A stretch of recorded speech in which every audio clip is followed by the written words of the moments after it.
Speaking of Kai Soto, maniwala kayo't sa hindi, isa tayo sa naniniwalang makikita na natin sa NBA itong si Kai Soto.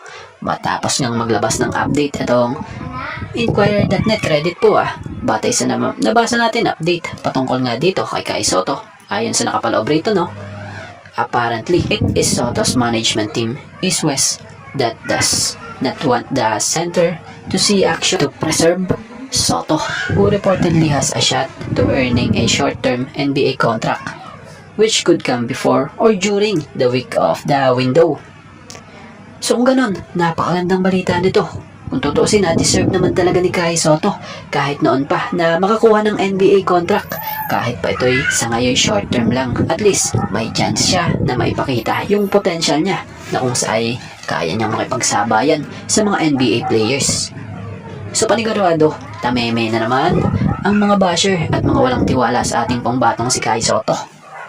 So bilang kababayan, nasa NBA man or wala, itong si Kai Soto, patuloy pa rin natin siyang susuportahan dahil kahit saan, bitbit niya ang bandila ng Pilipinas At speaking of bandila ng Pilipinas, marahil marami ang magtatanong sa inyo kung ano ba talaga ang dahilan kung bakit wala si Kai ngayong second window sa Gilas Pilipinas. Sa mga nag-iisip na dahilan ay malaking bayad na kailangan rito o pinipigilan di umano ng kanyang mother team sa Japan B-League, ayan nga po ay walang katotohanan. Dahil noon pa man basta usapang para sa bayan, andyan yan. So, mahal nga po ni Kai Soto ang Pilipinas, lalo na ang paglalaro sa Gilas Pilipinas. Dahil dati pa niyang napatunayan yun kung saan isinakripisyo pa nga niya noon ang kanyang kaisa-isa dati noong paraan para makapasok sa NBA, kung saan sa paglalaro sa NBA G-League, kung saan mas pinili pa nga po nitong umuwi para tumulong sa ating pambansang koponan na Gilas Pilipinas. So, sa ngayon, malinaw ang katotohanan pa rin talaga. Priority talaga ni Kai Soto ang Gilas Pilipinas. Kaya lang, dahilan, kinakailangan itong alagaan dahil umano raw sa isang NBA short-term contract na nangyayari bago or during second FIBA window. Ayon sa article na nagmula raw ito sa kilala noon pang kampo ni Kai na East West Private.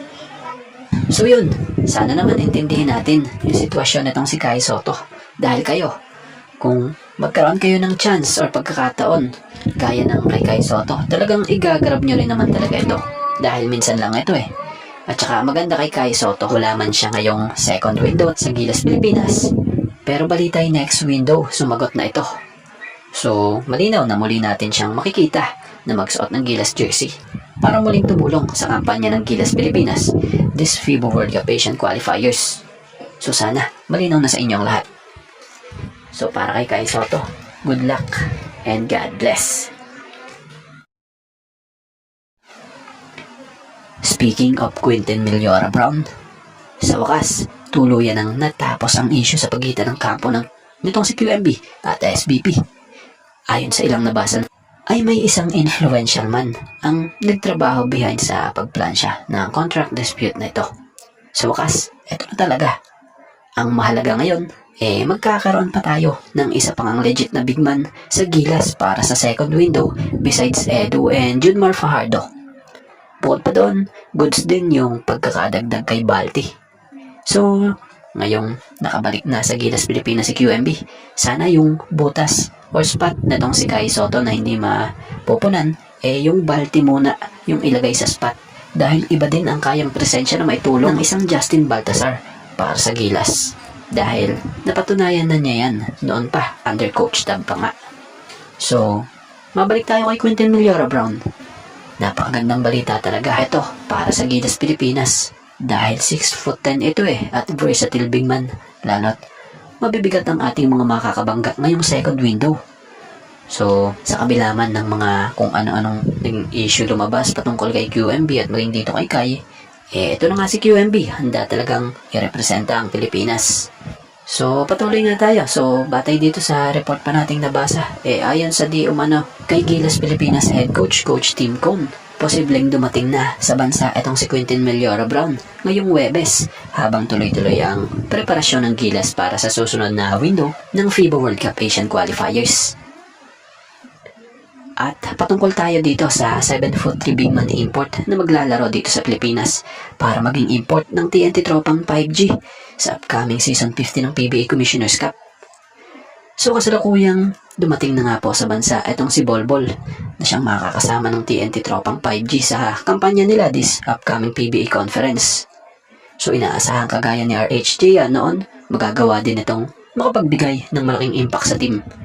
So matatandaan namang injured si RHJ kung saan hindi nito matutulungan na madepensahan ang TNT sa kanilang Corona this conference.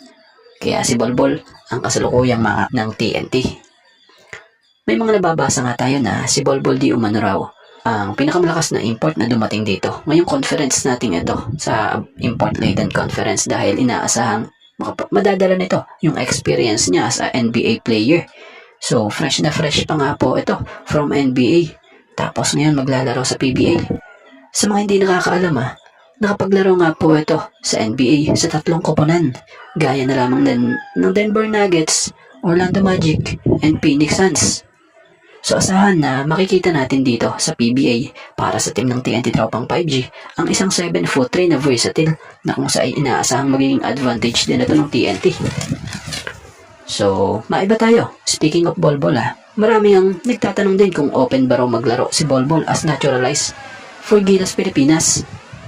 So kinumpirma nga po ng fast break yan. Credit po batay sa nabasa natin dito, credit po, inuulit natin na ayon di umano kay TNT team manager, gusto raw ni Bolbol na makapaglaro sa South Sudan sa Olympics.